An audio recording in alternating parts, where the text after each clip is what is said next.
¿Qué tal? Buenas tardes, casi buenas noches a todos. Les doy la bienvenida a la tercera reunión científica de los fermentados de lo milenario a lo seguro, que está organizada por la Comisión de Arte y Cultura, integrada por la licenciada Diana Cabache, la doctora Romina Terminelo, la doctora Leticia Ferro y yo que soy la doctora Yamaguchi. Somos una comisión muy nueva, tenemos apenas 2 años en las que venimos trabajando y estamos muy contentas con este equipo y muy contentas por la charla de hoy. Antes que nada, quiero agradecer a la presidenta, a la vicepresidenta y a la secretaria de la Sociedad Argentina de Nutrición por permitirnos trabajar y este espacio para dar esta reunión científica, y a toda la comisión directiva que siempre nos ha apoyado, y a todas las secretarias de Lorena que está especialmente hoy apoyándonos desde Secretaría. Así que muchas gracias a todos por estar presentes. Y bueno, vamos a dar comienzo. Antes que nada, les quiero recordar las actividades, una de las actividades importantísimas que tiene la SAN este año, que es la jornada de nutrición, así que no se la pierdan, que va a estar excelente este año, vamos a tener un montón de cosas. Los esperamos 21, 22 y 23 de agosto en la UCA. Bien, vamos a continuar vamos a ver un poquito cómo se va a desarrollar esta reunión científica. Nuestra agenda va a estar de la siguiente manera. Como les dije, estamos dando las bienvenidas. Yo soy la doctora Yamaguchi. Vamos a hablar de la introducción de la historia de los fermentados, que le vamos a tener el placer de escuchar a la licenciada Diana Cabache y a la doctora Leticia Ferro.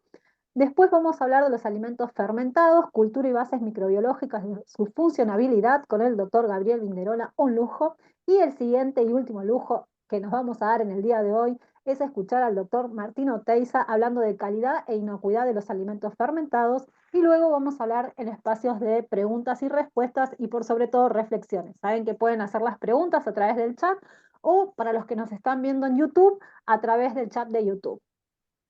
Así que le damos comienzo. Te doy el pase, Diana. Un placer tenerte, Diana. Muy buenas noches.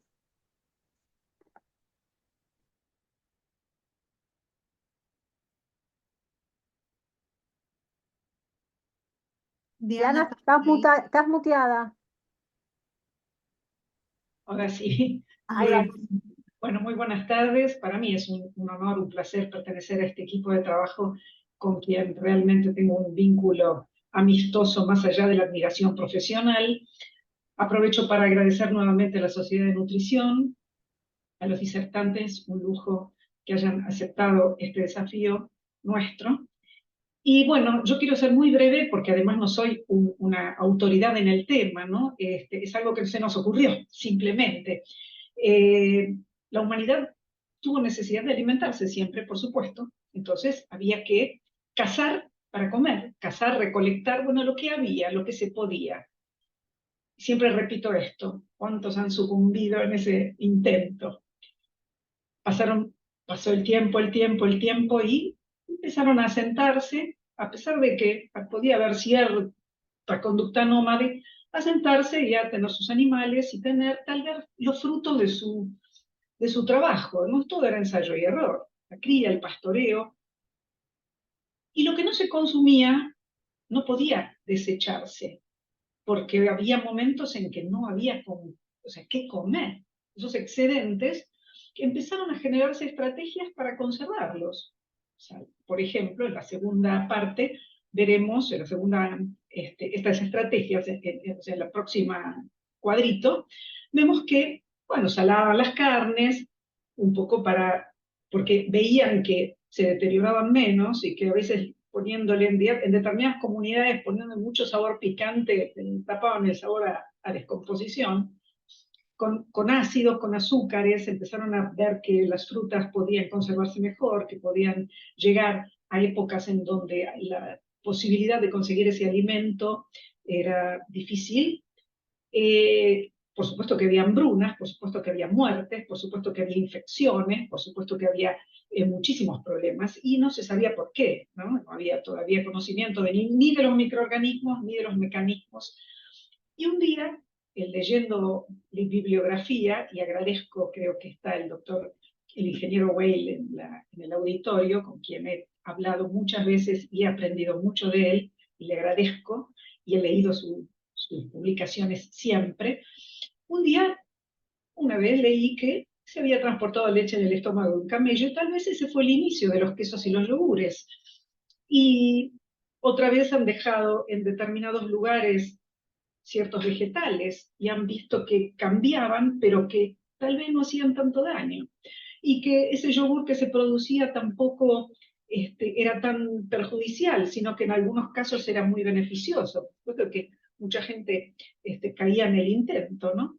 Y que, por ejemplo, otro fermentado como la cerveza, con los criterios de pureza que se habían establecido, bueno, la gente tomaba cerveza y no tenía cólera. Bueno, lo poco que puedo decir yo y que siempre me ha interesado, porque he tratado de leer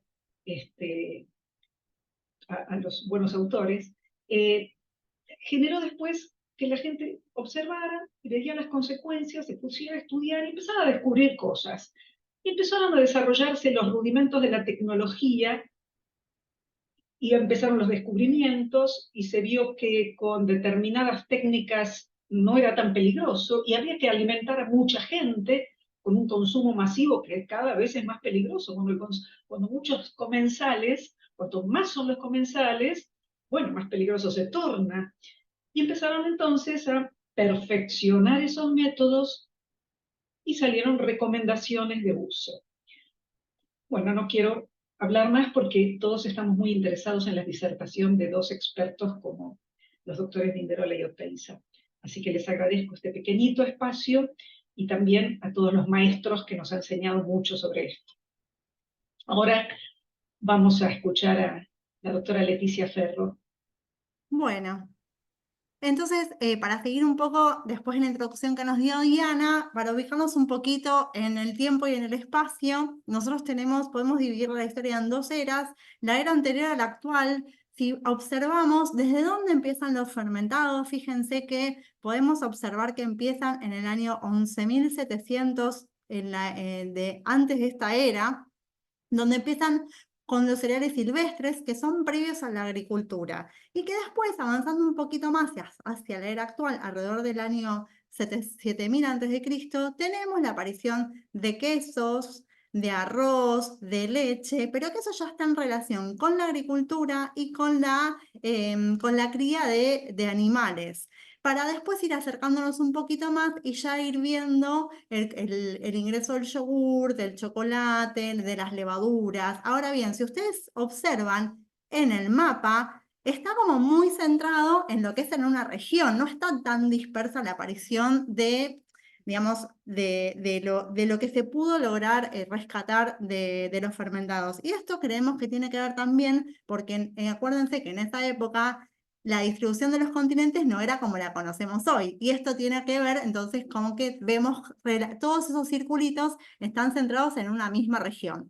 A medida que fueron pasando los años y que ya estamos en la era actual, con lo que nos vamos a encontrar es con algunos indicios de el ingreso del yogur en Francia, con una primera destilería en Irlanda, con el chocolate en América. Pero lo que sucede en esta era actual, que a partir de 1850, a partir de la mitad del siglo XIX, ya cuando Louis Pasteur descubre el proceso microbiano que va a llevar a la fermentación, desde donde surge la pasteurización, y a partir de ahí empieza como a haber avances tecnológicos y descubrimientos que, si bien 1850 nos parece un montón de tiempo, en términos históricos son un poco más de 150 años, en términos históricos no es tanto tiempo. Y entonces a partir de ahí empezaron a haber descubrimientos, como fue diciendo Diana, hasta la actualidad. Y ahí, si vemos en el mapa, tampoco podemos localizar tanto por regiones de donde surge cada descubrimiento. ¿Y esto por qué sucede? Y lo que pasa es que ya a partir del siglo XIX, donde tenemos, si bien la globalización no era tal como la conocemos hoy, que con Internet en un rato un descubrimiento lo podemos tener al alcance de la mano, ya para el siglo XIX, donde había medios de transporte, donde los científicos se iban trasladando, ya los descubrimientos iban globalizándose, si bien no con el concepto de globalización actual, pero ya ahí van viendo cómo se fue acelerando el proceso de descubrimiento que a nosotros nos parece maravilloso. Bueno, por algo estamos haciendo esta jornada, ¿no? Y entonces, ya para ir terminando esta breve introducción y dejar el paso a los que saben muchísimo de este tema, ¿Por qué nos proponemos desarrollar este tema? Y porque teniendo una mirada histórica de los productos fermentados, tenemos que ver hoy en el presente cómo es su uso industrial y hogareño, pero para esto tenemos que conocer la historia, tenemos que conocer las bases científicas de esa fermentación y también conocer las herramientas tecnológicas que hoy nos llevan a consumirlos con seguridad. Y como somos una comisión de cultura, le estamos tratando de imponer a este tema un poco la mirada en la cultura y un poco la mirada en la seguridad a la hora de nutrirnos. Así que, por eso, y sin demorar más tiempo, le vamos a dar la palabra a nuestro primer disertante de hoy, que es el doctor Gabriel Vinderola, que va a hablar de alimentos fermentados, bases microbiológicas de su funcionalidad. Hay muchos de nosotros que ya lo conocemos, pero bueno, no puedo dejar de contar un poquito su experiencia y su currículum. Él es investigador principal del CONICET del Instituto de Lactología Industrial, profesor asociado de la Cátedra de Microbiología de la Facultad de Ingeniería Química de la Universidad Nacional del Litoral, trabaja desde 1995 en bacterias lácticas, probióticos, prebióticos, alimentos fermentados y microbiota. Desde el 2020 es miembro del Cuerpo de Directores Internacional de la ISAP y publicó más de 120 artículos relacionados con este tema. Así que un lujo tenerlo hoy acá. Voy a dejar de compartir, así les doy la palabra al doctor Vinderola, que lo vimos por ahí ya. Hola Gabriel, ¿cómo te va? ¿Qué tal, Leticia? ¿Qué tal, Diana? ¿Cómo les va? Muchas Buenas gracias por... tardes. Te cedemos la Hola, palabra. Es tu ¿cómo estás? momento. Hola, Muchas Gabriel, gracias. mucho gusto de verte nuevamente. Lo mismo digo. Muchas gracias por el espacio. Por favor, Es un un gusto. honor para nosotros. Sobre todo compartirlo con el doctor Oteiz, que es un capo. Somos las dos caras de una misma moneda, nos dicen a veces, porque bueno, ya va a haber lugar para la... Bien, Un alimentos lujo que nos fermentados. damos hoy. Bueno, un poco de cultura y las bases microbiológicas, entender por qué funcionan y entender la variabilidad que pueden tener, que yo creo que tal vez es una de las cuestiones que más limita la aplicación de ciertos alimentos fermentados en la nutrición. Entender esa variedad tiene una riqueza, pero también los limita de alguna forma. Entonces uno tiene que ver, bueno, sabiendo que no, en algunos no sé exactamente lo que voy a tener, qué es lo que puedo esperar y qué es lo que no debería esperar. Estos son mis conflictos de interés. Yo hago través de vinculación tecnológica con distintos tipos de industrias, bióticos, fermentados, y como dijo Leticia, soy miembro de ISAP, de la asociación desde el 2020 y por un año más creo que se me termina el mandato. Bien, Diana ya hizo esta introducción, es decir, que los alimentos fermentados, la fermentación acompañó cuando las culturas se establecieron y lograron y tenían excedente de alimentos, o no era que estaban cazando y recolectando, sino que los dejaban ahí un rato y veían que al otro día habían cambiado espontáneamente. Y seguramente la historia de los alimentos fermentados no estuvo desprovista de accidentes. Porque hoy las personas dicen, pero ¿cómo puedo hacer un nódulo de kefir hoy? Y no sé, seguramente hasta que el nódulo de kefir se formó, y es lo que hoy pasaron muchos accidentes, pero que no quedaron registrados. Entonces, una de las cuestiones de los fermentados es, si voy a innovar, los tengo que conocer muy bien. Si no, tengo que respetar ese saber hacer como se transmitieron de generación en generación, a menos que uno tenga una formación en microbiología que me permita innovar, pero también medir ciertas cosas. Y muchas culturas perdieron sus fermentados, otras los mantienen. Si uno va a Corea, toda familia coreana prepara una vez al año el kimchi, lo tienen durante un año y pueden ver esta serie en Netflix que se llama Una Nación de Kimchi, muy interesante, donde cada coreano consume todos los días 100 gramos de kimchi, como uno comería un poquitito de pan. Tienen una dosis diaria de microorganismos. Los alimentos fermentados se fueron fermentando el sustrato que las personas tenían a mano. Entonces hubo fermentados lácteos, fermentados en base de cereal, fermentados en base de legumbres. Si uno se va a los países nórdicos, va a encontrar el garum, que es un fermentado de pescado que tiene un olor muy particular. Y los fermentados son muy culturales, con la cuestión de que, por ejemplo, yo probé hace poco sake. Me pareció horrible el sake, pero a un japonés el sake le gusta, entonces está muy asociado el gusto, el kimchi coreano original tiene unos picantes que yo me parece que no lo podría consumir, entonces están muy asociados a la cultura y después se le dan distintos matices. Yo creo que el kimchi que venden en Belgrano, en el barrio chino, no es el mismo que yo probé una vez en Singapur, que no lo podía comer. Entonces van tomando también los matices de las culturas donde se van incorporando. Latinoamérica no fue ajena al desarrollo de alimentos fermentados autóctonos, y si les interesa este tema, yo creo que Rosane Freitas-Schwann de Brasil es la investigadora que más ha trabajado en recolectar esta cuestión de los fermentados latinoamericanos, desde el tepache o el pozol en México. Todas las culturas andinas, la chicha, todas las culturas andinas han tenido, pero también todo el Amazonas brasilero es algo inherente prácticamente a las culturas. Nuestra zona, nuestro país, Argentina, la región, tiene una gran penetración de los lácteos fermentados, y en eso hay una explicación. Y este artículo en Nature es muy interesante, se llama La Revolución de la Leche, que un poco explica lo que explicaba Leticia, que en una zona del mundo ya hay restos de piezas que tienen restos de ácidos grasos que se ve que eran para colar la cuajada, y la fermentación nació un poco en esa zona, en lo que es el Éufrates, allá por creo que es lo que hoy es Irán, y hubo lo que se llama una diáspora láctea.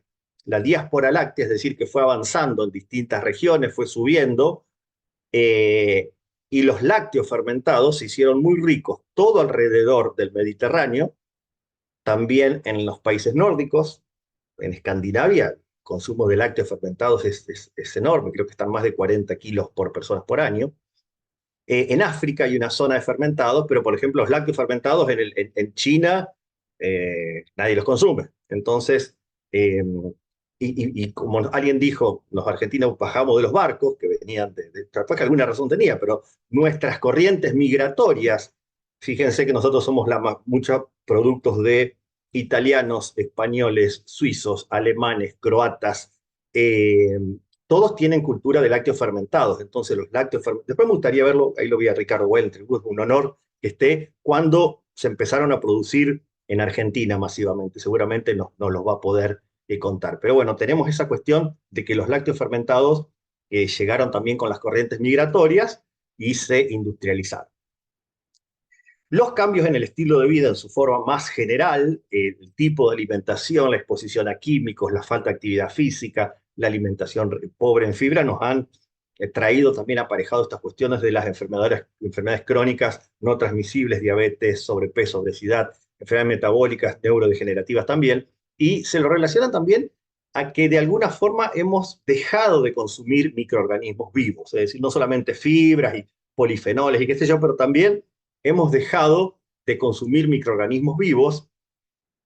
Y el año pasado salió este estudio que me parece muy, muy interesante porque está hecho de forma muy analítica, donde se utilizó la base de datos NHANES de Estados Unidos, y lo hizo un grupo de ISAP, donde está Colin Hill, María Marco, Marielen Sander, Daniel Merenstein, Robert Atkins, que es un especialista en fermentación, donde esta base NHANES tiene datos de muchísimas personas, uno puede tener acceso a la base y filtrar, y utilizaron la encuesta de nutrición de 27.000 personas, y las clasificaron a esas personas según si tenían una ingesta alta, media o baja de microorganismos vivos.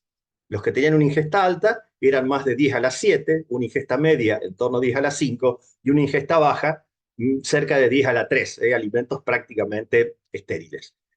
Y lo que vieron es que el consumo de 100 gramos de alimento con una alta carga de microorganismos, no importa qué microorganismos, acá no estaban identificados, eran microorganismos totales, se asociaba con una menor presión sistólica, menor proteína C reactiva, glucosa e insulina en ayunas, triglicéridos, circunferencia de cintura, mayor nivel de lipoproteínas de alta densidad. Es decir, comer microorganismos vivos tiene ya un efecto para la salud demostrado para 27.000 personas. Y hay personas que siguieron trabajando sobre esa base de datos y vieron que las personas que tienen un alto consumo de microorganismos vivos tienen menor probabilidad de tener un ataque al corazón o un derrame cerebral.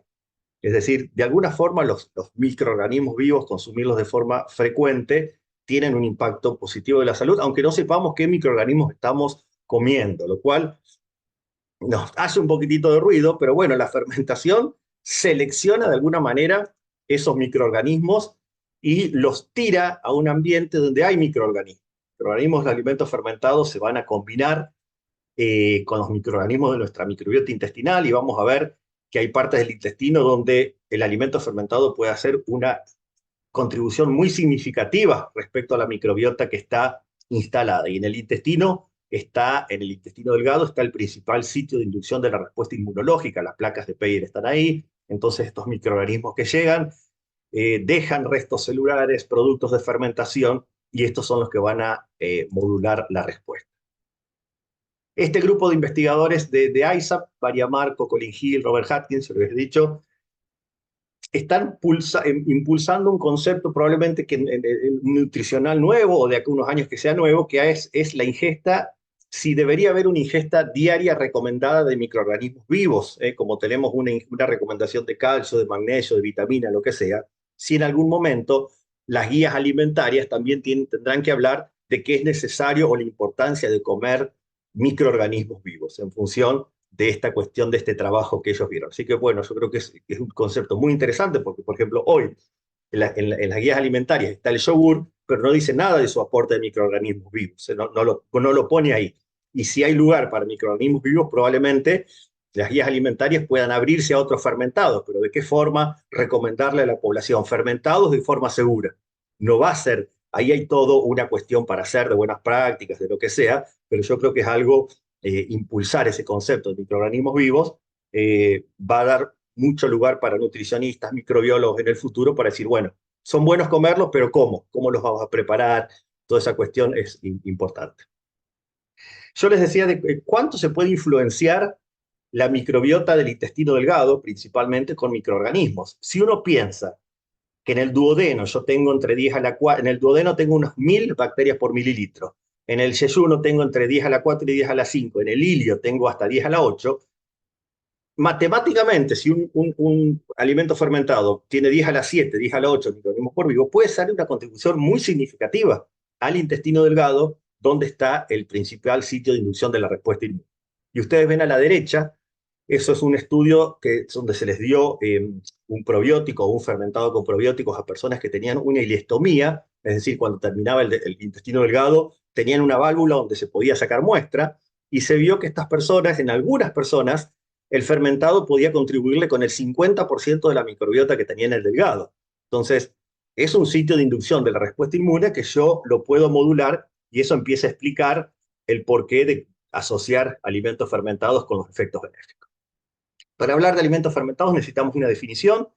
ISAP propuso una definición en el año 2021, creo que fue, donde habla de que los alimentos fermentados se obtienen a través de la transformación deseada de los microorganismos y los componentes enzimáticos. Y acá hay dos cosas que me gusta destacar. Uno es deseada, que yo lo quiero controlar. Lo que yo tengo que obtener es algo, puede ser espontáneo, pero le tengo que dar las condiciones para que lo que yo obtenga sea deseado.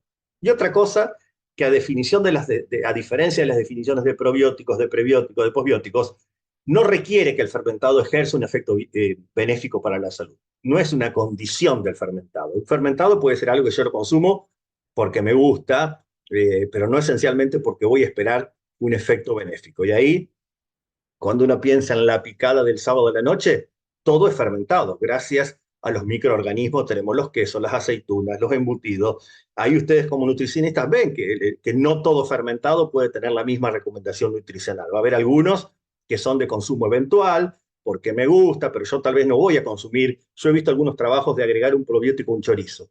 Y es medio, ¿qué te voy a decir? Comete todos los días un chorizo para el microorganismo y la matriz. Entonces ahí, por eso los fermentados me parece que en principio hay que desacoplarlo de pedirles un efecto positivo para la salud. Que lo puedan tener, pero va a depender de cuál, de la dosis. El chocolate, la fermentación de la semilla, el microorganismo queda lejísimo del producto. El chocolate es un fermentado, pero el efecto de la salud del chocolate probablemente no sea por el microorganismo, sino sea por los principios activos que tiene.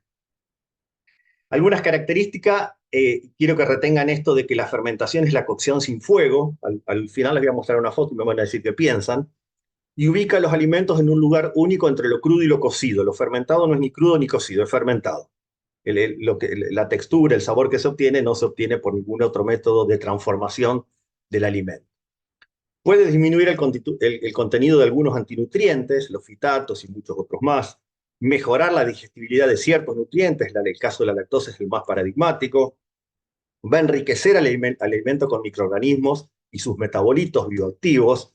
Le va a extender la vida útil del alimento. Acá podríamos pasarnos años hablando de cuándo vence un yogur o si no vence, si tiene una fecha de consumo preferente. Le pedimos un vencimiento al yogur, pero no se le pedimos al kefir ni al kimchi. Entonces a veces tenemos la cabeza seteada y cuando uno entiende la fermentación es un proceso que va progresando hasta que el microorganismo, hasta que el alimento tiene su máxima característica organoléptica y después empieza un deterioro, pero es un deterioro sensorial. No se empieza a poner peligroso, pero bueno, son conceptos difíciles a veces de transmitir a personas que por ahí no tienen un conocimiento microbiológico exhaustivo de lo que pasa en un alimento fermentado. En la fermentación le va a dar mayor, pero no total seguridad microbiológica. No es que porque lo fermenté ya está como lo santicé, lo dice. No, si yo tengo un patógeno desde el inicio, ese microorganismo patógeno puede sobrevivir y de eso Juan seguramente nos va a hablar. Sabores, texturas arómicas únicas, puede tener efectos benéficos para la salud. Con el grado de evidencia es muy diverso. Si yo busco yogur y efectos, estudios clínicos, debo tener más de 700 estudios. Si busco de kombucha, hay un estudio clínico. Entonces, los fermentados tienen un grado de evidencia muy, muy diverso y muy, muy variable. Y esto que me parece una cosa de las más importantes a comunicar. El alimento fermentado no es un medicamento. Entonces, en principio, si yo no tengo una condición que tenga que tener en cuenta, como que el consumo de azúcares o qué sé yo puedo comer la cantidad que quiera. Hay personas que dicen, ¿puedo tomar 2 litros de kefir? Mira, si vos te gustan 2 litros de kefir, tomalo. En principio no hay nada que te diga que no lo puedas hacer. No vas a pasar una dosis donde se vuelve tóxico. ¿Qué te puede pasar? Puedes tener un desconfort abdominal, un acelere del tránsito, pero no es que porque consumas muchos microorganismos te vas a infectar de algo. Podés consumir la cantidad que te guste, que toleres, que te permita tu nutricionista, cuando quieras, combinado con lo que quieras, varios alimentos a la vez. Son alimentos, no son medicamentos. Por ahí a veces uno tiene ese approach de pensar, tengo que tomar 100 mililitros a la mañana en ayuna, lejos. No, es un alimento. Es un alimento, no hay evidencia para decir de otra forma. Y también muchas veces solemos pensar o asociamos a los alimentos fermentados con los microorganismos vivos que tienen, y la cuestión es mucho más compleja que eso.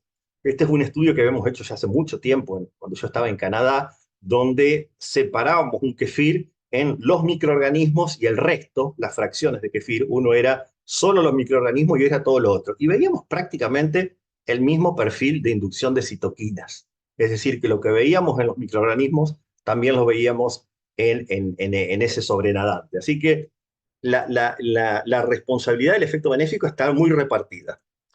¿Por qué? Porque los efectos benéficos se deben a una gran cantidad de cosas que tienen los fermentados. Además, este es un trabajo muy interesante que salió en Nature. Fíjense que Nature le esté dando atención a los fermentados ya es algo para decir. Nature, hace 10 años atrás, Nature yo creo que nunca hubiera publicado un trabajo de alimentos fermentados.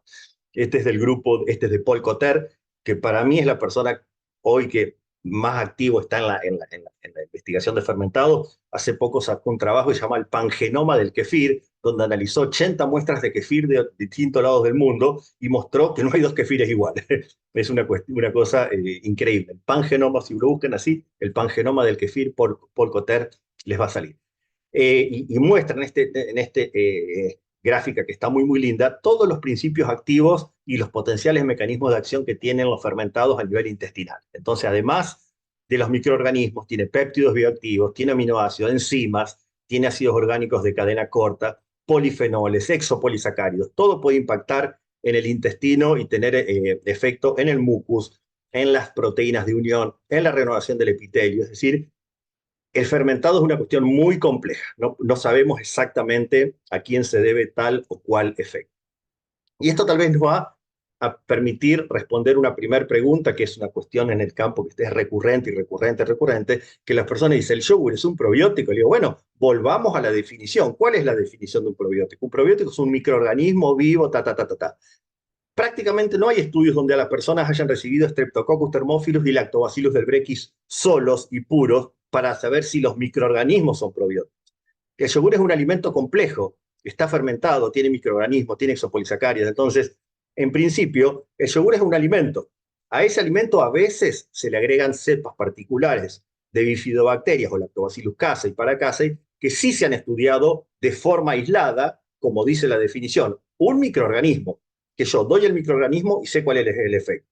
Ahora, el hecho de que no es correcto llamar al yogur tradicional probiótico no le quita mérito, porque el yogur tiene alegatos de salud reconocidos por instituciones que no le han reconocido los probióticos. Por ejemplo, la EFSA, en el año 2012-2011, reconoció que los cultivos de yogur, independientemente de la cepa, tiene este alegato de salud que mejora la digestión de la lactosa. Algo que sabemos, pero para que un alegato de salud llegue a nivel de la EFSA y lo reconozcan, tiene que haber un camino recorrido enorme. Y la otra cuestión es que hace poco la FDA en Estados Unidos sacó este comunicado donde aceptan para el yogur decir que un yogur sin azúcares, consumir 3 porciones por semana, reduce el riesgo de diabetes tipo 2. Es decir, la EFSA y la FDA le reconocen al yogur cosas que no le ha reconocido a un probiótico. Entonces, no importa si al yogur común no le podemos decir un probiótico, por esa cuestión de que yo les dije, que no hay prácticamente estudios donde se haya dado Thermophilus y Bulgaricus solo. Se los da en una matriz compleja. Juan seguramente les va a hablar mucho de esta cuestión de la seguridad, no porque esté fermentado, en un humus vegano que tenía unos clostridios, unos problemas de intoxicación, entonces no creer que porque está fermentado ya está, se terminó la cuestión. ¿Por qué? Porque, y de esto también Juan me acaba de amenazar por WhatsApp que no muestre esta foto que le iba a mostrar él, así que no voy a decir nada, se la voy a dejar para él, pero saber que si yo, y esto se hizo por ejemplo con kefir, donde se inoculó en el kefir una Escherichia coli, una salmonela, un estafilococcus, y fíjense cómo en las distintas repeticiones pudieron sobrevivir más o menos tiempo. Es decir, si yo no cuido las condiciones de inocuidad, el patógeno probablemente no pueda crecer en pH ácido, pero sí sobrevivir. Son dos cosas distintas. Una es sobrevivir y la otra es multiplicarse. Probablemente ese Escherichia coli no se va a poder multiplicar porque el pH no se lo permite, pero no se va a morir tampoco. Se va a mantener viva a lo largo de la fermentación. Entonces, la acidez por sí sola no garantiza inocuidad. Rápidamente, ¿qué se ve en personas que consumen frecuentemente alimentos fermentados? Frecuentemente personas que lo consumen todos los días, de 3 a 5 veces por semana u ocasionalmente. Y esto es un paquete de fermentados donde lo mayor que declaran consumir es cerveza. Bueno, se hizo en Estados Unidos. Entre 6.000 personas, pero consumen kimchi, kombucha, vegetales fermentados, chucrut y yogur. ¿Qué es lo que se ve en esas personas? Que les aumenta la diversidad de la microbiota intestinal. Incluso aumenta la diversidad de bifidobacterias, que las bifidobacterias no suelen estar en los alimentos fermentados, son anaerobios, la mayoría estrictos, pero por la cadena trófica que se establece en el intestino, crecen otros microorganismos. Esto es una cuestión cualitativa. ¿Qué nivel de diversidad tengo que tener en mi intestino para estar sano? No lo sabemos. No lo sabemos, porque tal vez me está aumentando la diversidad Shannon o Kao, que son la forma de medirse, de un valor a otro valor que no me da ninguna diferencia biológica. Entonces, esto muchas veces tendemos a simplificar. Yo sé que aumenta la diversidad de la microbiota, pero yo hoy no sé qué valor de diversidad de la microbiota medida como un índice es saludable o no. Entonces, el camino se está construyendo, pero no tenemos un valor para decir porque te tenés esta diversidad vas a tener salud o no vas a tener. Pero bueno, es una buena noticia que aumente la diversidad. Y otra es un estudio donde se comparó personas que le aumentaron la ingesta de fibras o le aumentaron la ingesta de alimentos fermentados, hasta consumir 5 porciones por día, que a mí me parece un poco mucho, exagerado, ¿verdad? Ninguno de nosotros creo que se pueda comer 5 porciones de un fermentado en un día, porque bueno, no está, yo creo que tan metido en nuestra cultura. Pero, ¿qué es lo que pasó? Tanto las personas que aumentaron las fibras como las personas que aumentaron los fermentados, bajaron todos los marcadores inflamatorios, todos los marcadores inflamatorios. Entonces, que te aumente la diversidad y te baje la inflamación intestinal, ya está. Es una buena noticia para los fermentados. No le pidamos mucho más, no le pidamos que nos cure la tiroiditis de Hashimoto. Ahí vamos para otro lado. Pero que ya nos baje la inflamación y que aumente la diversidad, deberíamos darnos por hecho. Decíamos que nos tenemos que acostumbrar con la diversidad. Estos son 3 muestras de kefir que nos han llegado en algún momento en el laboratorio para analizar, y antes de hacer algún análisis yo veo que son diferentes. Veo distintas proporciones de levadura, distintos tipos, o sea, sin hacer ningún análisis, yo le llamo kefir a cosas que son diferentes microbiológicamente. Cuando uno va a la bibliografía, kefires de agua de distintos lugares del mundo tienen distinta microbiota, tanto en las bacterias lácticas como en las levaduras. ¿Y qué es lo que pasa cuando a mí me dan los nódulos de kefir y los empiezo a replicar en casa? Cambia la microbiología también. A la izquierda tenemos a las bacterias, a la derecha a las levaduras. Fíjense que hay bacterias como esta que está en turquesa, que está siempre, y hay otras que están en roja que se van yendo de la comunidad. Y hay otras que están en amarilla que van incorporándose a la comunidad. Y las levaduras pasan lo mismo. Hay una dominante que está siempre, hay unas que llegan y se van. Entonces, el kefir que yo voy a tomar a lo largo del tiempo va cambiando su composición microbiológica y es probable que cambie cómo se comporta y es probable que cambie el efecto que yo tenga. Es una riqueza y es una limitación también. Hay que convivir con eso. Y estos son un estudio que todavía no hemos terminado, pero lo que hicimos fue repicar, teníamos nódulos de kefir de leche y kumis, que es como un pariente cercano, son unos nódulos que yo traje de Colombia, y los pusimos a repicar en leche cada 72 horas durante 2 meses, y les hacíamos un análisis, sacamos muestra para hacer metagenómica a tiempo cero, que es la primera barra que ustedes ven acá, 15 días, 30 días, 45 y 60. Fíjense que a tiempo cero este kefir tenía una gran diversidad de microorganismos, pero cuando los pusimos a repicar, pasa lo que pasa en todo ecosistema, un par de microorganismos se hicieron dominantes. Entonces, tenemos esa idea que el kefir es rediverso. Atención, cuando los ponemos en régimen, como todo en ecosistema, es muy difícil que 20 bacterias crezcan todas siempre a la misma. Se va a ir, una le va a ir ganando a la otra. Entonces, después, ¿por qué puede volver a la diversidad cuando lo dejo de replicar? Probablemente porque las que están en mayor concentración se mueran y las otras, las que estaban en menor concentración, se equilibre la composición. Pero en todo sistema ecológico pasa esto. Cuando yo los empiezo a poner en movimiento, uno les va a ganar uno les va a ganar a todos los otros. El kefir tiene alcohol. Ese alcohol aumenta a medida que, estamos hablando del de agua, a medida que aumenta la fermentación. En la heladera yo lo dejo y va a seguir un poco la fermentación, puede llegar hasta 3 y pico %. Por eso es importante, hace un tiempo escribimos con Gonzalo Pérez Marc para Archivos Argentinos de Microbiología, porque muchas mamás escribían, ¿a partir de qué edad le puedo dar kefir a mi hijo? Le digo, mire, la Sociedad Argentina de Pediatría dice que los chicos no toman de alcohol hasta los 18 años, aunque sabemos que a los 15 están con el Fernet, qué sé yo, pero hay que ser políticamente correcto. Entonces, era importante comunicar que los fermentados no es todo la misma cosa, que los probióticos no es la misma cosa. Entonces, un niño con alguna cuestión gastrointestinal probablemente haya que abordarlo con un probiótico, no con un fermentado o no con cualquier fermentado. No es lo mismo yogur que un kefir de agua. Entonces, todo eso está dicho en ese trabajito. Y hace poco, el año pasado, hicimos con la Municipalidad de Santa Fe, el kefir de agua en ayunas, de 13 personas a 12 les dio positiva la alcoholemia. En Santa Fe es 0 el límite, entonces daba 0,2, 0,3, bajito, pero te daba. Entonces es algo que por ahí las personas no lo tienen en cuenta, se desayunan con un vasito de kefir, salís a la calle y te comiste una multa. Entonces, atención con esa cuestión. Azúcares, la fermentación no siempre agota a los azúcares que yo le pongo. Este es un trabajo de Luc de Bois, de Bélgica, que también es una referencia en kefir, donde utilizaron distintos nódulos. Y fíjense que este nódulo que empezó con 110 gramos por litro, que es muchísimo, a las 24 horas agotó los azúcares. Pero este otro nódulo, que empezó con 60 gramos por litro, que es una cantidad más o menos razonable, a las 48 horas todavía tenía 20 gramos por litro. Entonces, esa cuestión de que la fermentación no agota los azúcares y difícilmente 20 gramos por litro lo podamos detectar dulce porque lo va a tapar los gustos de la fermentación.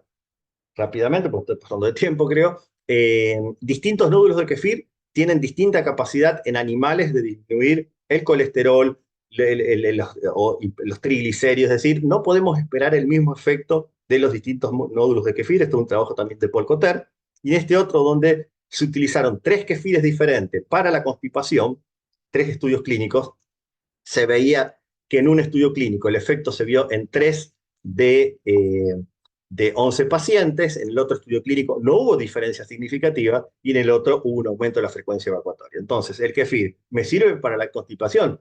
Y no sé, probalo y fíjate, esta variabilidad no me permite hacer un alegato de salud como se puede hacer con el yogur, que tiene 2 bacterias conocidas y reproducibles. Entonces, la reproducibilidad ahí yo creo que cuenta. Por lo tanto, cuando ustedes vayan a ver, este es un estudio de un resumen de efectos benéficos de kefir en humanos. Fíjense, pacientes con diabetes, 600 mililitros por día, es mucho, nadie se toma 600 mililitros por día. Todos los efectos benéficos ahí, y tómenlo con pinza, no sé si lo voy a tener el kefir que yo tengo en mis manos, ¿eh? Por esta cuestión de que los kefires que se usaron ahí tienen una composición microbiológica diferente al que yo tengo en mis manos. Tema de moda, el SIDBO, sobre crecimiento bacteriano en intestino delgado. Hay un estudio hecho con un yogur, con un probiótico, donde personas, yo acá no me quería detener demasiado, pero las personas con SIBO aumenta la cantidad de Klebsiella y Escherichia coli y se pierde la conectividad o se pierde la interacción con otros microorganismos. El ácido láctico del yogur es un agente inhibitorio, entonces tiene sentido que las personas que acá consumieron un yogur con probiótico disminuyeron en el test del aire expirado. Probablemente el yogur, estos fermentados, puedan tener un rol en el abordaje tan difícil y tan complejo del SIBO, que es prácticamente como un tema que está muy en auge. Algunos mensajes para llevarnos: los alimentos fermentados son intrínsecos a la cultura humana, los lácteos fermentados son intrínsecos a nuestra cultura, la industrialización fue desplazando lentamente a estos alimentos, el consumo de microorganismos vivos tiene efectos sobre la salud, antiinflamatorios, inmunológicos, digestivos. Más allá del contenido de microorganismos vivos y metabolitos, los fermentados son muy diversos en sus propiedades nutricionales. La base del alimento es diferente. Tanto en la industria, en lo artesanal, como en casa podemos hacer las cosas bien o las cosas no tan bien. De esto va a hablar Juan en relación a la seguridad, los nutrientes críticos, por lo tanto, la importancia de la comunicación alimentaria. El nivel de evidencia científica también es muy diverso, muy, muy diverso. La variabilidad microbiológica no permite generalizar o predecir los efectos benéficos, excepto tal vez en un yogur, en un queso que hace con microorganismos controlados. Empezando por el yogur, el mundo de los fermentados es una oportunidad muy grande, muy interesante, es de agregar de salud de forma preventiva a la alimentación, pero también de conservar y transmitir estas prácticas culturales ancestrales. Y acá permítanme que los inviten, es un honor que ya le dije que está Ricardo. Yo siempre digo, yo he tenido 4 maestros en esto, que fueron el doctor Herrenheimer, Gabriela Perdigón, Cepo Salmines y Ricardo Weil fue mi maestro en todo lo que es la industria, el saber cómo se hacen las cosas para no ser un teórico puro. Y en un momento editamos este libro, Alimentos Fermentados, Microbiología, Nutrición, Salud y Cultura, así que me pareció oportuno, lo pueden buscar tipeando el nombre, le van a descargar el PDF, está en varios portales, así que lo pueden descargar. Si no me escriben, no sabía cómo poner un link acá en una presentación de PowerPoint.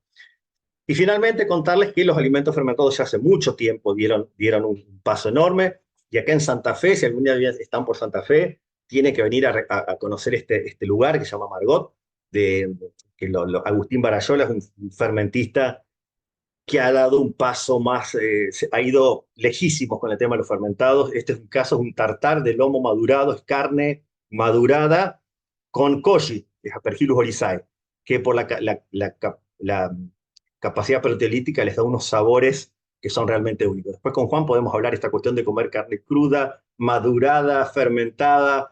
Bueno, es interesante. Y también tiene unos quinotos ahí que fueron lactofermentados, y este es un humo fermentado, labne, el del medio creo que tiene miso, que también es una fermentación de soja, y el postre que tiene yogur congelado. Es decir, que realmente la fermentación, cuando se lleva a la cuestión cultural de la cocina, se pueden hacer cosas muy, muy particulares. Muchas gracias.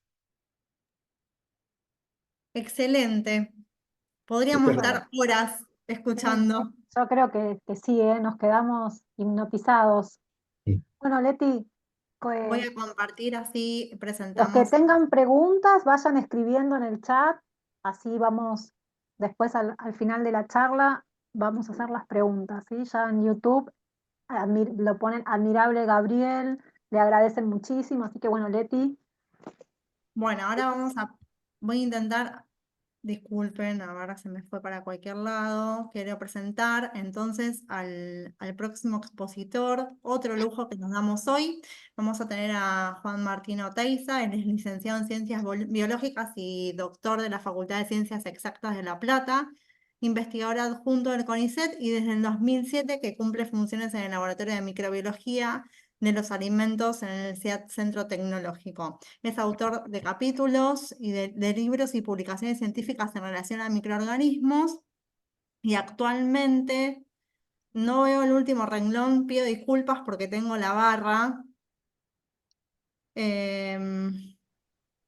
Acá, actualmente, desde el 2021, es el presidente de la División de Alimentos, Medicamentos y Cosméticos de la Asociación Argentina de Microbiología. Un gusto que nos damos hoy.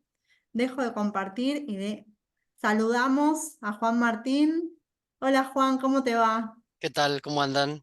Muy bien, bueno, tenés tu Bueno, espacio, vamos a no, disfrutar de tu charla. primero agradecer que me pongan después de Gabriel, porque tengo una vara que es un poquito alta, así que en general siempre hacen lo mismo, ¿viste? Le ponen a Gabriel, que es un crack, y después me toca a mí, que soy el plan B. Pero bueno, voy a tratar de estar a la altura No de tenemos semejante, duda. de semejante charla. No, Díganme, no. por favor, si ven bien. Sí, perfecto. Ok, bueno. Em, me toca, mejor dicho, hablar del tema de vinculado con calidad y inocuidad de los alimentos fermentados, ¿sí? Para esto resulta importante definir, digamos, qué decimos cuando hablamos de inocuidad y a qué nos referimos cuando hablamos de calidad, que son dos términos que no es lo mismo, que parece, pero no es lo mismo. Cuando hablamos de inocuidad, digamos, apunta a la seguridad de que un alimento no me va a enfermar, ¿tá? Es decir, que cuando yo consumo algo, eso no va a causar un efecto adverso para el consumidor, tanto cuando se prepara como cuando se consume. Y cuando hablamos de inocuidad, no solo hablamos de bacterias o de microorganismos patógenos en general, sino también podemos hablar de peligros químicos, como es un metal, el arsénico, el cadmio, el plomo, un peligro físico, un pedazo de vidrio, plástico, o un peligro biológico, como dice ahí, por ejemplo, la salmonela, que es una bacteria, o un virus. Y cuando hablamos de calidad, hablamos de una combinación de características que lo que van a hacer es determinar la aceptabilidad de un producto, ¿sí? Esto es, por ejemplo, el sabor, el aroma. Ahí Gabriel tiró el término si los alimentos se vencen o no se vencen, los alimentos fermentados o cualquier alimento, ¿no? Sabemos que en Europa hay dos conceptos. Uno es la fecha de consumo preferente y otro es la fecha de caducidad. En Argentina no se usa ese concepto, sino que se usa la fecha de vencimiento. Pero sí saber que un producto tiene injerencias desde el punto de vista de calidad y desde el punto de vista de la inocuidad, ¿sí?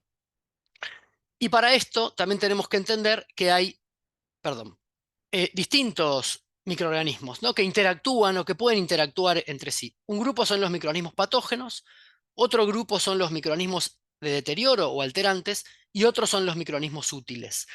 Que en algunos casos, cuando un microorganismo útil tiene una carga muy alta, o sea, hay mucha cantidad de microorganismos benéficos, algún determinado producto se puede alterar, por eso está esta intersección.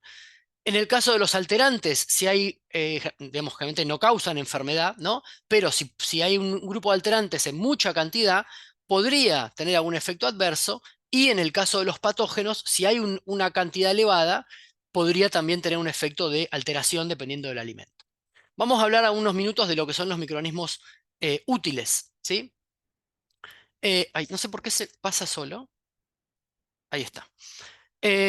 Vamos a hacer una pequeña definición de Gabriel algo dijo, ¿no? De cuando hablamos de alimentos fermentados, digamos, un alimento fermentado es aquel alimento en donde en algún momento de su etapa de producción involucró el crecimiento de algún microorganismo, llámese un moho, una bacteria o una levadura. Bien, y en este caso, este gráfico intenta mostrar distintos tipos de fermentaciones: la fermentación alcohólica, láctica, la fermentación fúngica y la fermentación acética, con distintos productos que uno puede ir obteniendo. Fíjense que yo puedo obtener, por ejemplo, el vino, el pan, la cerveza, a través de la fermentación alcohólica, vía levaduras, el yogur, el chucrut, ¿sí? Olivas, a través de la fermentación láctica y, digamos, donde hay involucrado bacterias. La fermentación fúngica, por ejemplo, la salsa de soja, el miso, el queso azul, ¿sí? Con Penicillium roqueforti, donde hay participación de un hongo, y un tipo de fermentación acética donde logro, por ejemplo, el vino o la sidra.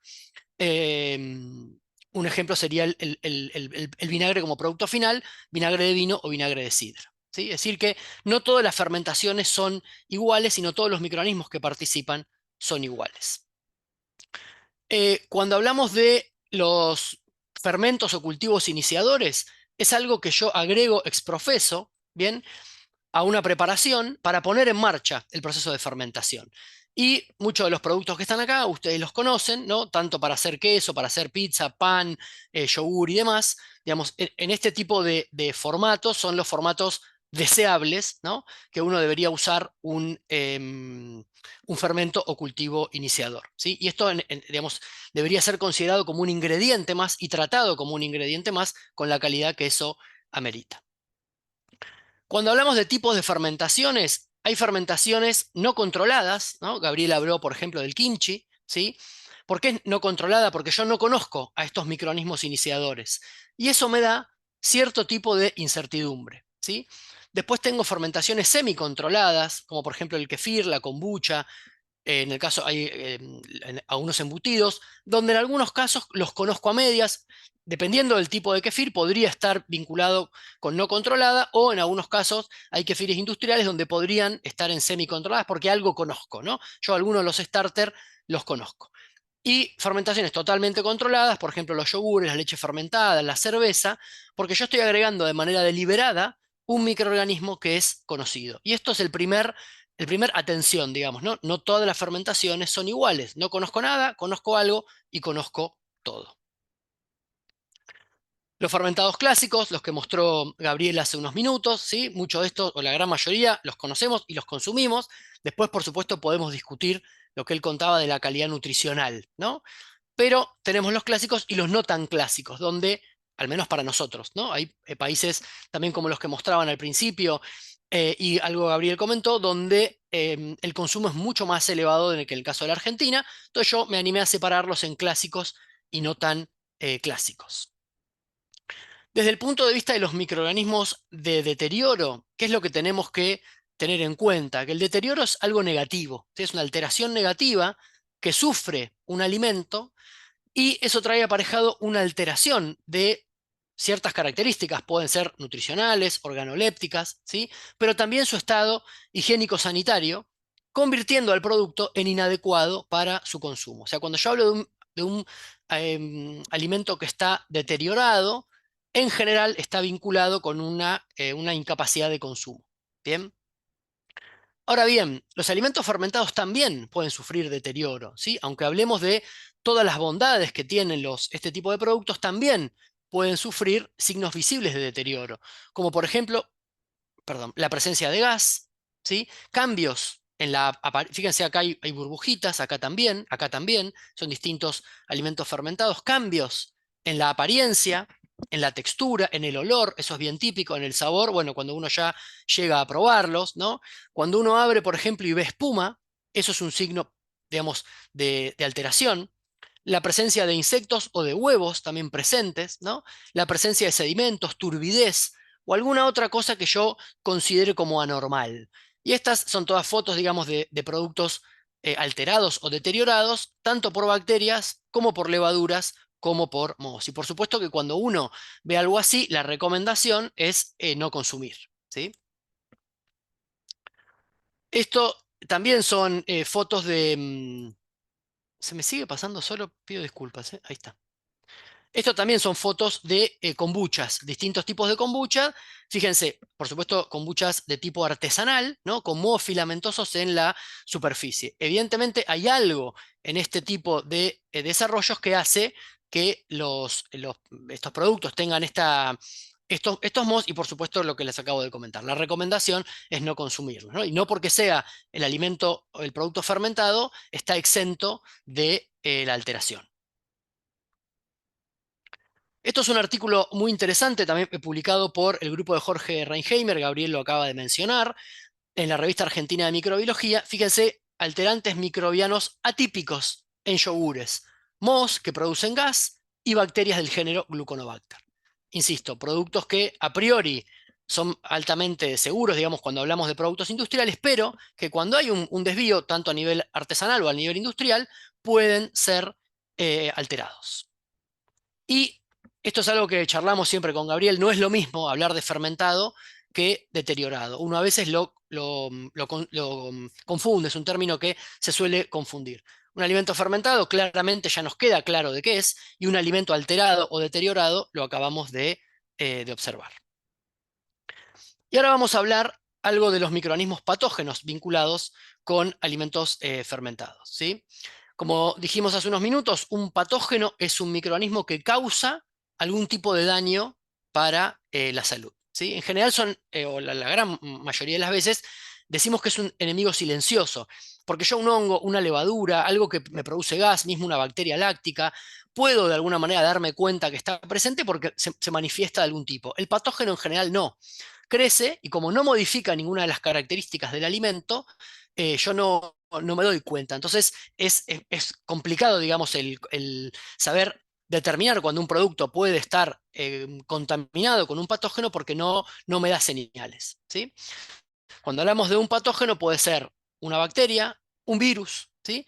Un hongo o las toxinas, que no necesariamente está presente el microorganismo como tal, sino está presente algún tipo de toxinas. Esto que les muestro acá, digamos, es algo para comentar. Uno dice, bueno, la acidez y el pH, ¿son barreras suficientes para los patógenos? Y esto, como Gabriel mostró, digamos, una publicación vinculada con la inoculación de patógenos en yogur. Fíjense, digamos, yo lo llevo a la reflexión de pensar que muchas de las bacterias patógenas, Salmonella, Escherichia coli, Listeria monocytogenes, tienen la capacidad de tolerar condiciones ácidas, digamos. Él comentó que estas bacterias por ahí no pueden crecer, pero no van a morir. Con lo cual, si están presentes, probablemente puedan llegar hasta el final de la etapa de consumo, ¿sí? Tanto Salmonella como E. coli lo que hacen es cuando están en un medio ácido, desarrollan mecanismos, producen proteínas de choque al estrés ácido y empiezan a ser resistentes, ¿no? Imaginen que si pueden tolerar en algún punto el pH estomacal y causar enfermedad, también pueden llegar a tolerar un ambiente ácido o con un pH bajo en un alimento fermentado. Esto es el portal de lo que se llama el portal NORS, del Centro de Control de Enfermedades y Prevención de los Estados Unidos, el CDC, que lo que dice es un portal de vigilancia, digamos que es público, abajo tienen el link, digamos, del año 1976 al 2021, están todos los brotes de origen alimentario que tuvieron lugar en los Estados Unidos. Entonces, entré simulando, poniendo la palabra yogur, y me aparecen 13 brotes vinculados con el término. Digamos, acá están, uno puede acceder, mirar los datos, bajar el Excel, ver cuál fue, digamos, el agente causal, y lo que vemos es que en función de los años aparecen, por ejemplo, hepatitis A, que es un virus, Clostridium, norovirus, otro virus, norovirus, E. coli 157 y E. coli 103 y Listeria monocytogenes. Quiere decir que son productos acá, en algunos son productos congelados, productos, yogur hecho helado. Digamos, seguramente cuando uno hace la búsqueda, muchos de estos yogures estaban elaborados con leche cruda, leche no pasteurizada. Y ahí está un poco el por qué, digamos, podemos ver que no solo los yogures, sino, fíjense en este caso, un brote de E. coli vinculado con quesos, ¿sí? El peligro de consumir la leche cruda como tal o hacer un alimento fermentado a partir de leche cruda realmente es un riesgo muy elevado, ¿no? Fíjense, el riesgo de una infección por tomar leche cruda es 150 veces mayor que si se toma la leche pasteurizada. Campylobacter, E. coli, Salmonella, Listeria son algunos de los microorganismos que pueden estar presentes en este tipo de leche. Hay algunos estudios, hay dos estudios particularmente que les recomiendo, hechos por la Red de Seguridad Alimentaria del CONICET: evaluación de riesgos en quesos artesanales elaborado con leche caprina y evaluación de riesgos en quesos artesanales bovinos. Son estudios que, digamos, se han tomado muestras a nivel en campo en distintas regiones de la Argentina y muestra claramente la diferencia entre un producto de calidad e inocuidad industrial y un producto de calidad e inocuidad artesanal, y se van a sorprender de la cantidad de patógenos que encontramos de estos quesos artesanales. Bien. Cuando buscamos también hay vinculación, por ejemplo, con tofu. Esto es una publicación del año 2016. Fíjense, un brote asociado a Clostridium botulinum, bien, alimento fermentado. Año 2012, también un brote asociado con tofu fermentado a nivel hogareño. Y Salmonella typhimurium también estaba presente en un tofu en Canadá en el año 2021. En el caso de kimchi también hay bibliografía que da cuenta de que tanto Salmonella, E. coli, Clostridium botulinum pueden estar presentes. Fíjense, esto es una vinculación con E. coli O6, es una cepa altamente virulenta, productora de toxina Shiga, bien, y en este caso un resumen de botulismo también asociado a kimchi casero. Este es un brote un poco más reciente del año pasado. Fue uno de los primeros brotes, o el primer brote reportado en Canadá, asociado a una E. coli, estas productoras de toxina Shiga o 157, y también algo que a mí, digamos, me preocupa bastante, que es el tema de los virus. No en alimentos fermentados, sino en alimentos en general. Hay muy poca, digamos, si uno va a los números, en general hay más diarreas asociadas a norovirus y a virus de la hepatitis A que a bacterias. Pero cuando uno ve la cantidad de laboratorios y reportes que hay mucho más de bacterias que de virus, ¿no? Entonces, es algo que en general, digamos, y el virus se da en la clínica, pero no se da en los laboratorios y no se lo asocia tanto con el consumo de alimentos. Así que me parece que tienen un rol sumamente importante. Este es un brote asociado a kimchi, vinculado con norovirus de tipo G1. Bueno, esto es lo que mostraba Gabriel, ¿no? El hummus vegano. Yo lo que les voy a mostrar, fíjense, el envase. Cuando uno ve el envase está muy bien, digamos, ¿no? Tiene el nombre, acá tiene un sellito orgánico, pero fíjense las instalaciones. Esta es una foto real tomada del lugar donde fue elaborado el hummus, ¿no?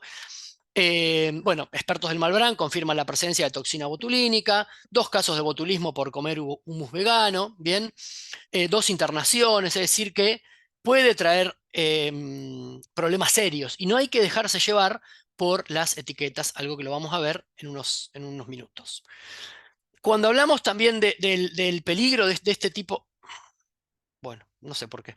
El peligro de este tipo de productos no solamente, insisto, son bacterias, pueden ser toxinas, aminas biógenas, sí, los virus, micotoxinas, que son toxinas producidas por hongos. Estos hongos que vimos hoy en la kombucha, en los fermentados, tienen la capacidad, muchos tienen la capacidad de producir micotoxinas, aflatoxina, cearalenona, ocratoxina, fumonicina, deoxinivalenol, y que pueden desarrollarse, como el hongo se desarrolla, se puede desarrollar la micotoxina y la tentación a veces es retirar ese pedacito de hongo y comer el resto. Algo que también hemos charlado con Gabriel, en esto de cuando uno ve, por ejemplo, un hongo en un queso, ¿no? ¿Qué hace? Lo saca, lo deja, saca el pedacito, deja el resto.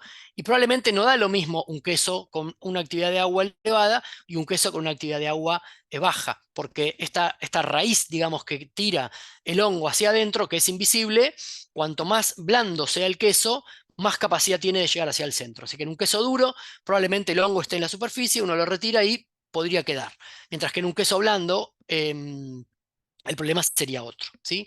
Pero es importante esto que les estoy mencionando porque no solamente cuando hablamos de inocuidad hablamos de bacteria, ¿sí? Algo que les tiene que quedar bien en claro. Los productos con mayor contaminación, basado en publicaciones científicas, son los productos a base de leche fermentada, fundamentalmente la leche no pasteurizada y los embutidos, ¿sí? Esta es una publicación, bueno, tragedia en China, 9 muertos tras consumir una sopa de fideos, y a veces las cosas raras pueden ocurrir, ¿no? Fíjense, ¿qué había en esta sopa? Ácido boncrequico, 22 a 33 veces la dosis letal para humanos. El agente causal, Burkholderia cocovenenans. Está complicado pronunciarlo, ¿no? Por supuesto que esto no es lo habitual, pero fíjense, 9 personas muertas, es una sopa elaborada con maíz fermentado, a partir de un producto, de un ácido que elabora esta bacteria y que causa efectos respiratorios. Bien, esta toxina es resistente al calor, con lo cual en el momento de la cocción no se destruye, y fíjense la mortalidad, tiene una mortalidad elevada entre el 40 y el 100%. Ahora bien, fíjense, esto es una publicación de la ANMAT. ¿Qué dice la ANMAT? Que aproximadamente el 40% de los brotes de ETA en Argentina ocurren en el hogar. Con lo cual hay que replantearse, insisto, alimentos fermentados está ahí adentro y no fermentados también.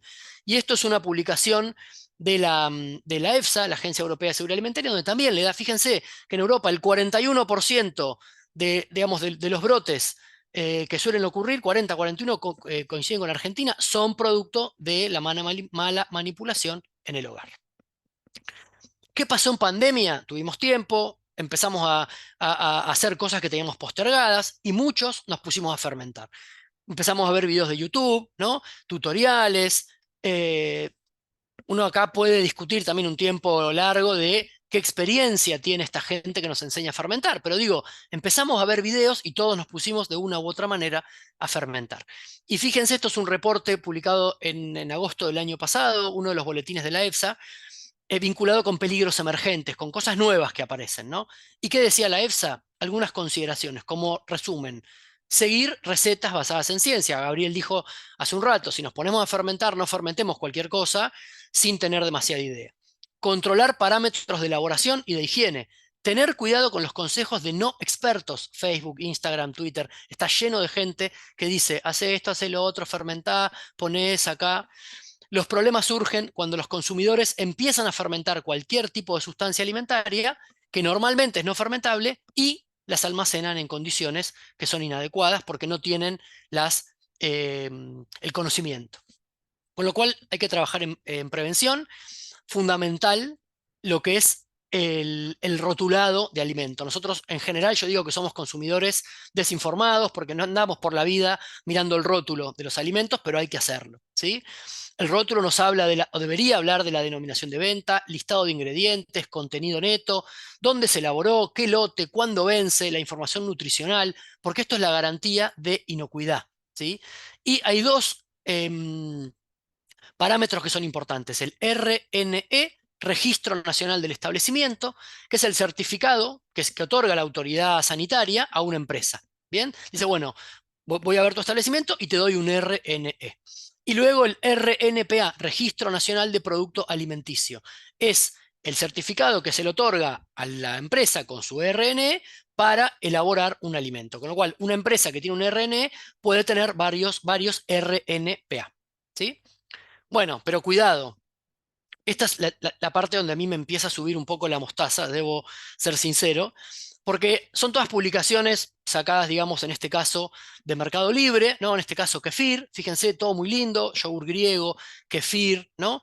Fíjense esta frase, a todas las preparaciones les hacemos reiki antes de embotellar o las llenamos de mensajes positivos en sus recipientes. Yo, por supuesto, que estoy a favor de todo esto, pero a mí me encantaría también que la llenen de RNE y de RNPA, no solamente de Reiki y de mensajes positivos, ¿sí? Frasco, fíjense, el kefir de agua, un frasco pelado, sin nada, ¿no? Kefir de agua, otro kefir de agua, usamos la palabra probiótico también de manera como desmedida. Los nódulos que se venden por Mercado Libre en frasco, nadie sabe nada, muchos les ponen sin TAC para celíaco, otro peligro aparte. Kombucha, ¿no? Venden el SCOBY en frasco, también kombucha, todos con rótulo, pero cuando lo damos vuelta y queremos ver qué empresa elabora, qué rótulo, qué RNE, RNPA, en muchos casos, o en la mayoría de los casos, no tiene nada, ¿sí? Chucrut, también artesanal, kimchi, tempeh, tofu, de lo que queramos, les puedo mostrar fotos de productos sin rótulo y que se venden por Mercado Libre, ¿no? Fíjense las botellas de kefir, sin nada, el rótulo que dice kefir, en este caso, bueno, queso, sin rótulo, sin RNE, sin RNPA, como les decía. Estos son productos directamente que yo voy a la dietética y me gusta sacar fotos porque me parece que es algo que no es correcto, digamos, ¿no? Y que nosotros como consumidores deberíamos de alguna manera hacer la denuncia. Yo soy pro denuncia en el sentido de cuidar o sea, llamar a las autoridades sanitarias y decir, mira, en tal lado hay tal producto que no está habilitado para el consumo, no hay trazabilidad, no sabemos dónde se elaboró, puede ser un riesgo para la salud, al menos para que las autoridades estén al tanto de que esto sucede, que están al tanto. Envases retornables, ¿sí? La palabra con probióticos, no sabemos si es un probiótico o no probiótico, ya sabemos lo que es un probiótico, digo, pero se usa de manera indiscriminada. Y para mí, si tuviera que dar un ganador, es el kimchi suave por 3.000 pesos en frasco chico y el kimchi suave 5.000 pesos que baja, dice fermento para la microbiota, perdón, en envase grande. Y esto es un yogur que dice elixir de larga vida hecho en un frasco de alcohol. Estoy a punto de explotar, perdónenme. Caseros versus industriales, ¿no? Es cuestión de escala. Una cosa, insisto, es un yogur hecho en mi casa para comer. Después la vecina me dijo que rico, le di uno. Después dije, bueno, pero esto puede ser un negocio. En pandemia, por ejemplo, se lo vendí en la cuadra, lo vendí en el kiosco, ¿no? Y ya cuando tengo que cambiar de escala porque lo quiero vender y tengo que armar una fábrica con una escala un poco más grande, bueno, ahí es donde se empieza a complicar el asunto. Con lo cual, bueno, para tener en cuenta y algunas recomendaciones, por supuesto, utilizar materia prima de buena calidad, utilizar fermentos que sean seguros y que sean adecuados, buenas prácticas de elaboración, condiciones de proceso, hay que medir la temperatura, el pH, la sal, todo hay que medir, el pH no se mide con una cinta, sino con un pHímetro calibrado, ¿no? Utilizar agua segura, lavado de manos, podría estar horas. Por ejemplo, emplear envases de vidrio de grado alimenticio, hay envases que pueden ceder aluminio, cobre, plomo, al alimento, evitar la contaminación cruzada, es decir, no tener, por ejemplo, carne o pescado o vegetales, digamos, en la zona donde estoy fermentando, menos animales dando vuelta, que hemos visto muchísimo animal. Pasteurizar si es necesario, no tiene nada de malo un alimento fermentado pasteurizado, también lo podemos discutir, no tiene los beneficios de los microorganismos vivos, pero tiene muchísimos otros beneficios. Bien, consumir alimentos con información de rotulado, fecha de caducidad y o consumo preferente. Insisto, dónde se elaboró, eso me da la pauta de lo que estoy consumiendo y cómo se almacena. Esto es lo que mostró Gabriel. Yo les pregunto, ¿ustedes comerían esto? ¿No? Esto es una manzana con risopus. Esto es salmón con arroz fermentado con Penicillium roqueforti. También una pera, Penicillium roqueforti, Penicillium candidum. Un pan con Penicillium roqueforti. Vayan contestando internamente, ¿no? Esta es también la pera de postre que él mostró. ¿Ustedes lo comerían? ¿Sí o no? Fermentados en el restaurante. ¿Dónde está el límite de lo podrido? Pero atrás de esto, fíjense lo que está. Este es el restaurante Mugaritz en España y Alchemist en Dinamarca. Tienen laboratorios prácticamente para hacer esos productos donde estudian el hongo que están utilizando, qué cepa es, que no produzca micotoxinas, que no produzca ningún tipo de compuestos de alteración. No es lo mismo que yo lo haga en mi casa a que lo haga atrás de estos lugares. Argentina, como decía Gabriel, tiene muy buenos fermentadores, Pedro Barguero, Fernando Mayoral, Martín Russo, Mariana Kopman, digamos, la gente de Santa Fe, que digamos, tienen mucho conocimiento de lo que es fermentar. Simplemente para ir terminando y disparar algo digamos, que nos deje pensando, hay toda una gama nueva, digamos, de pensamiento que habla de los alimentos fermentados como posible vehículo de bacterias y de genes resistentes a los antimicrobianos. Es decir, se sabe, estos son los estudios, fíjense, hay un montón de bacterias benéficas aislados de alimentos fermentados que tienen genes de resistencia a los antibióticos. Cuando yo incorporo ese tipo de alimentos, hay algunas teorías que dicen, bueno, esas bacterias que entran a tu cuerpo podrían transferir los genes de resistencia a los antibióticos a otras bacterias, ¿sí o no? Fíjense, este es el caso bueno, del kimchi, el caso de queso, yogur, y hay toda una gama de estudio que va por ese lado. Y punto aparte para tratar de pedir un periodismo responsable. Es decir, también me cansa o me enoja en algún punto leer cuando uno ve, porque hay mucha gente como mi mamá, mi tía, mi hermana, que no es microbióloga, no conoce del asunto y lee, escucha, ve la noticia, lee el diario. Entonces, cuando uno usa la palabra lleno de probióticos, baja de peso, el té que lo cura todo, ¿no? La bebida que tiene más probióticos que el yogur o el kefir, a mí de vuelta no me gusta, me pone de mal humor y pienso que en algún punto el periodismo es irresponsable, porque mucha gente lee esto y rápidamente va a comprar un producto por lo que leyó, por lo que escuchó, ¿sí? Con lo cual, ¿los alimentos fermentados son seguros? Mi respuesta es que si están bien hechos, por supuesto que sí. No, esto no lo había hablado con Gabriel, así que me alegra que le haya puesto el libro, digamos, bueno, uno de los editores, por supuesto que estuvo Gabriel y Ricardo, mis más sinceros respetos hacia ellos dos. El capítulo 14 tiene que ver con todo esto que venimos hablando, seguridad microbiológica de los alimentos fermentados, así que los animo también a que puedan descargar ese libro. Estas son unas fotos de una cena elaborada en lo que era Narda Comedor, lo que es Narda Comedor, cuando estaba Martín Russo. Bueno, pudimos compartir con Gabriel todos estos platos, así que también se los dejo para para que se deleiten con nosotros. Y bueno, esto es lo que Bueno, tenía para compartir y muchas gracias. no, bueno, un lujo. Muchísimas, pero muchísimas gracias, Juan. Tenemos preguntas tanto en el chat de Zoom como en YouTube. Les leo la de YouTube y después Leti, ¿querés? O y Diana, las que están Dale. en Zoom. Bueno, Belén pregunta desde YouTube, hace una consulta, así como se encontraron brotes por yogur con leche sin pasteurizar, ¿pasa lo mismo con los vegetales fermentados con vinagre que no están pasteurizados y que lo están recomendando en redes sociales? Y acá yo agrego un poquito, me parece que el problema también somos a veces nosotros que nos dejamos de comunicar en redes y tenemos que comunicar más, porque hay muchas personas que creen que el que está hablando, el influencer, por tener mucha cantidad de seguidores, eso lo hace ser una persona que está apta para hablar, y la cantidad de seguidores no te hace apto, este es un problema. Apto te hace tu título, digamos. Pero bueno, no sé si le crees, ¿quién de los dos le quiere contestar a Belén? Lo del vinagre de vino, del vinagre sidra manzana, no sé, Juan, ¿hay algún reporte de una Escherichia coli en ese tipo, en ese vinagre? Insisto, yo siempre digo un poco lo que decís vos, digamos, nada se genera de manera espontánea. Es decir, si yo tengo un producto que es de buena calidad, lo fermento y cuido todas las etapas de la elaboración, probablemente cualquier producto que sea, vegetal, carne o lo que sea, está, digamos, apto para consumir y es poco probable que haya algún tipo de patógeno. Ahora, cuando en el medio no cumplo alguna de estas reglas básicas de elaboración y un patógeno puede entrar, digamos, un poco esto, la acidez por sí sola o el pH por sí solo no alcanza a matar a los microorganismos, ¿sí? Exacto. No, no Y, sé y si uno teniendo, puede, sí, no sé si uno puede Ah, generalizar, si todos los vinagres de sidra manzana son seguros, porque desconocemos cómo se hacen, imposible decirlo.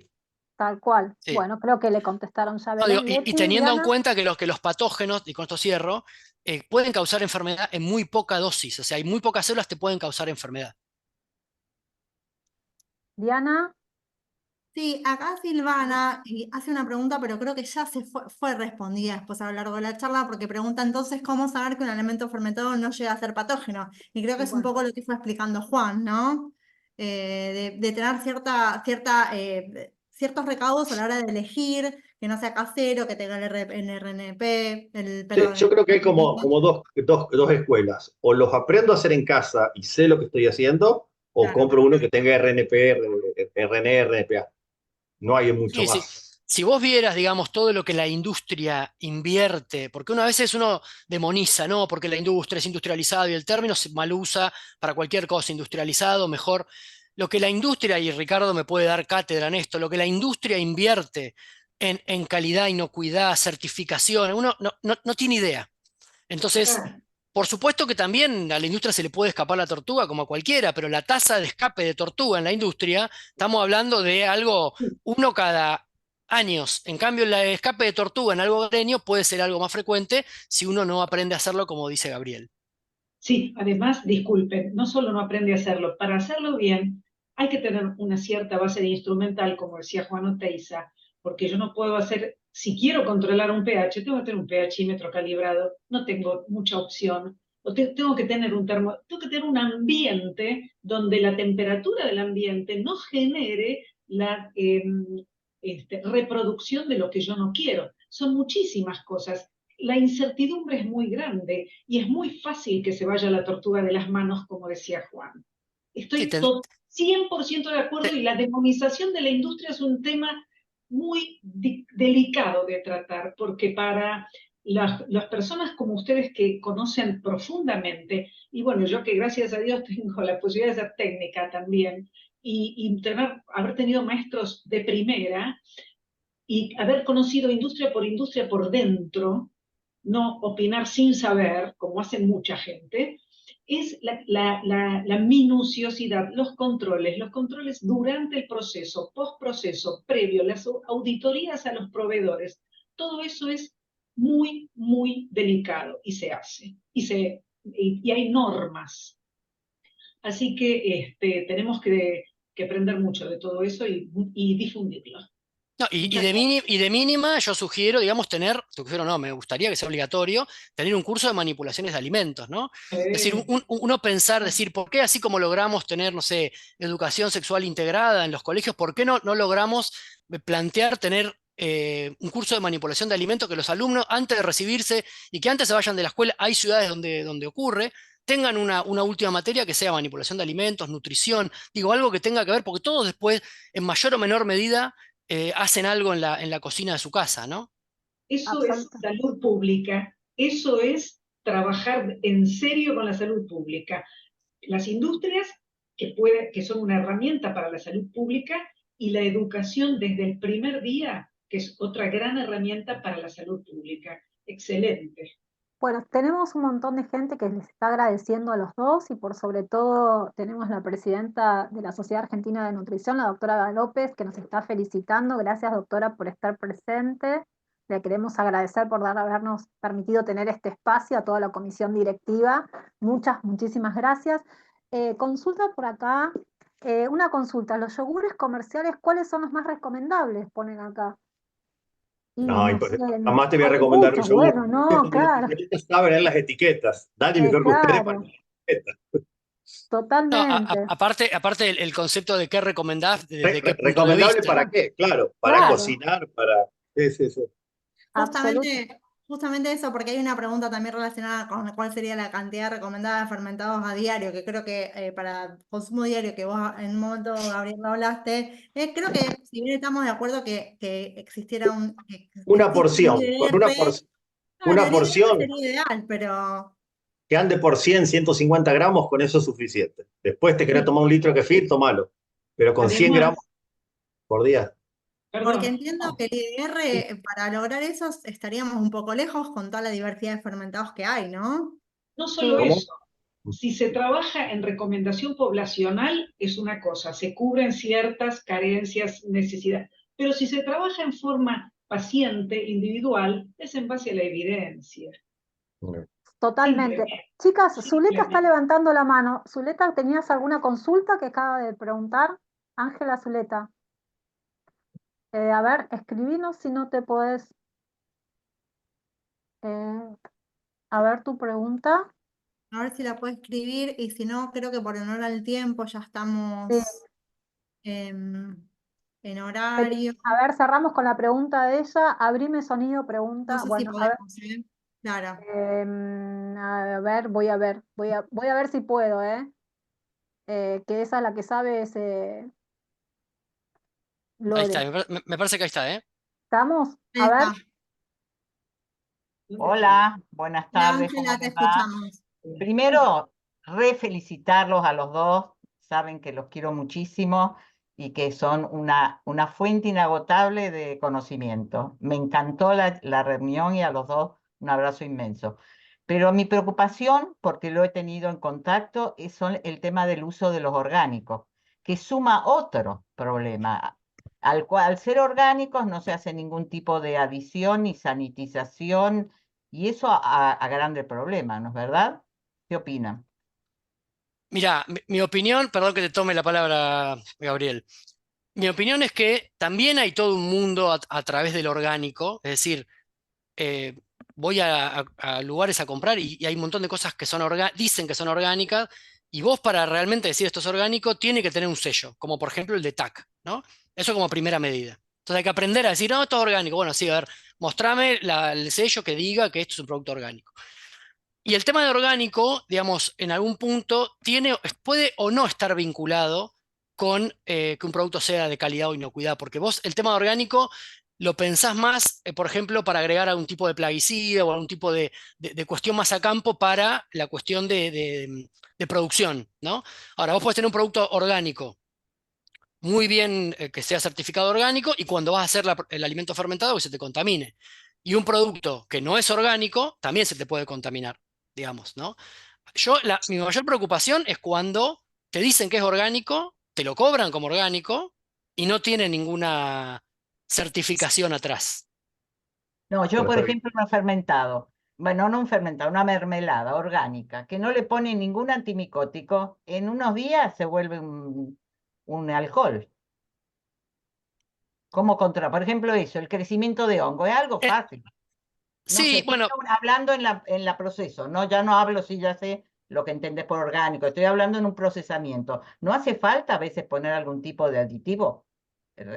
Por supuesto, aceptado para terminar de controlar esas cosas. vos en las mermeladas, por ejemplo, podrías jugar con la actividad de agua, bajando la actividad de agua con algún agente, digamos, algún endulzante o lo que fuera, que también puede ser orgánico. O sea, no necesariamente tenés que poner un antimicótico, un antifúngico. Podés jugar con esto, con algún endulzante de origen natural, que sea orgánico si querés, bajás la actividad de agua y con eso también o subís los grados Brix, y con eso también es una barrera para un hongo. Sí, por supuesto. Bueno, Gracias. bueno, Gracias, muchísimas Ángela, por gracias. tu pregunta. Gracias, gracias. Gracias a ustedes. Gracias a nuestros dos disertantes, es un lujo, esto da para muchísimo más, seguramente para volver a repetir el tema, estamos en tiempo y por honor y por respeto a todos, creo que bueno, vamos cerrando. Diana, no sé si quería cerrar con algunas palabras, Leticia, no se olviden de la jornada de este año de nutrición. Leti y Diana, si tienen algo más, si no, cerramos acá la reunión científica. No, yo agradecerles, la verdad Agradecer. que excelente, me encantó a mí, la disfruté un montón esta reunión, así que bueno, gracias a Gabriela y a Juan por estar con nosotros y aceptar nuestra propuesta. A Sí, ustedes Excelente, por Por la favor. invitación. Un gusto. sí, gracias por excelente, apoyar gracias. La mejor, una calidad y una claridad buenísimas. sí, Bueno, gracias por apoyar a esta comisión de arte y cultura. Gracias. Muy buena nos vemos iniciativa. en la Bueno, próxima. Que gracias a descansen. ustedes. Hasta la próxima. Gracias por todo. Y un saludo grande a Ricardo que está ahí. Sí. Exactamente.